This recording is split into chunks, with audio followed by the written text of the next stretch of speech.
According to a police investigator, he said, I have seen many ruthless groups, but the outlaws and the way they treat their women is completely inhuman. The famous outlaws saying is, God forgives, but outlaws do not. In 1996, the leader of Hell's Angels ordered an attack on an outlaw motorcycle member and sent 8 bikers to his house. The bikers broke into the house when he was alone at home. They beat him ruthlessly. After the Hell Angels left, he almost died because of blood loss. In retaliation, the outlaw motorcycle members attacked Hell's Angels members in a bar, one of which was able to flee.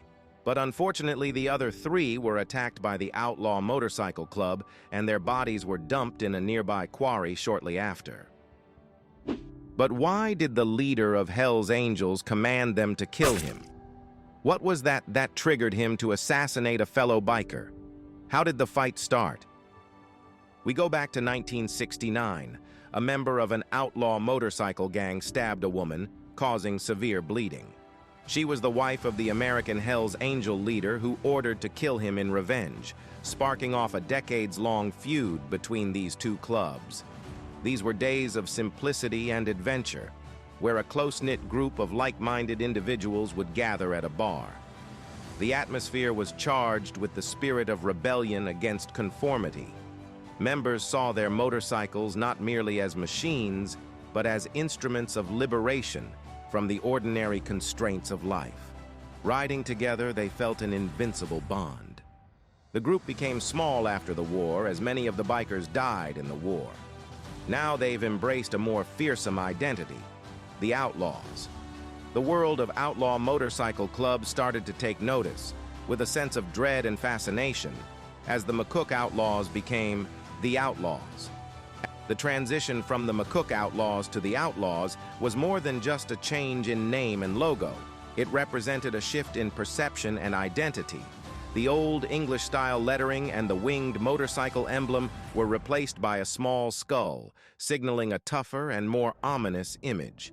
This transformation left an indelible mark on the club's history, as they began to be perceived not just as motorcycle enthusiasts, but as formidable and ruthless individuals. Women associated with these clubs are expected to demonstrate respect and loyalty to the club and its members. Loyalty is a core value, and any perceived betrayal or disloyalty can lead to serious consequences. Outlaw members are not allowed to have romantic relationships with old ladies or their wives or girlfriends, so old ladies are kept out of the day-to-day operations of club bikers. In order to keep things on the low, the women are often kept in the dark about the details. They may know that their men are into some serious things, but the exact details remain a mystery. The old ladies are expected to help out in any way they can when they join a motorcycle club. These clubs are typically led by men who have risen to the top through their own efforts.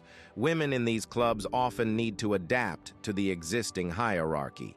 While you might assume that women in biker gangs can ride their own bikes, that's generally not the case. Old ladies are typically discouraged from riding their own bikes, and touching a man's bike without permission is considered disrespectful to both him and his club. To become part of the club community, old ladies often prepare meals for the crew.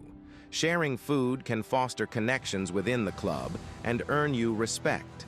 Respect is highly valued in motorcycle clubs, and old ladies must respect one another and avoid creating drama.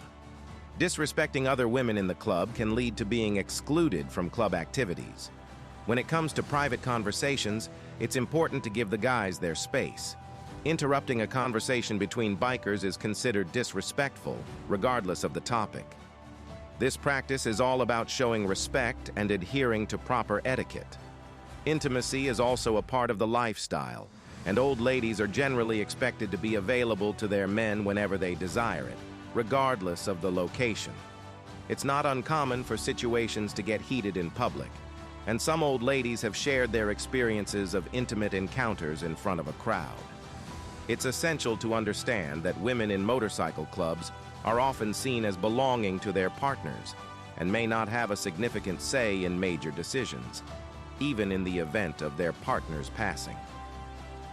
Outlaw motorcycle clubs notorious for their rebellion and a disregard for societal norms, often walk a treacherous path. It's a world where lawlessness sometimes knows no bounds. The most distressing aspect of this exploitation is the involvement of women in prostitution. Forced into the dark world of the commercial sex trade, they become commodities used to generate income for the club. In some cases, women associated with these clubs have reported being forced into human trafficking. They may be compelled into the commercial sex trade to generate profits for the club.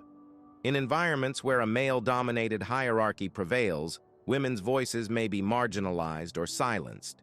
They may feel pressured not to speak out about abuse or exploitation due to fear of retribution. In 2017, Michael Whitner, an Outlaws member prospect from Sauk, Canada, was found dead, leaving his family with a plethora of unanswered questions. At the time of his passing, Michael was legally married to Sabrina Whitner and had been in a committed marriage-like relationship with Sarah Borton for 8 years. This revelation shocked Sabrina, who believed he was working on the other side of Vancouver Island. Michael and Sabrina had tied the knot in Mexico in 2008, with notable Hells Angel Bob Green in attendance. Michael split his time between these two households, financially sustaining both. His passing revealed this double life to Sabrina. He had registered as the sole owner of 3 properties in Sauk during their marriage, which became a point of contention. A 3-year legal battle ensued in the BC Supreme Court between Sarah and Sabrina over the division of Michael's estate. The court ruled that Sabrina was the primary contributor to one of the properties, but Michael's estate, consisting of personal property and $150,000 plus interest, should be divided equally between the 2 partners. The case shed light on Michael's complicated legacy, including his deceit, criminal activities, and association with the Hells Angels, leaving a lasting impact on his family. If you liked this video, then you're gonna love our video on what happens if you actually try to leave the Hells Angels, which you can check out right here. Till next time, thanks for watching.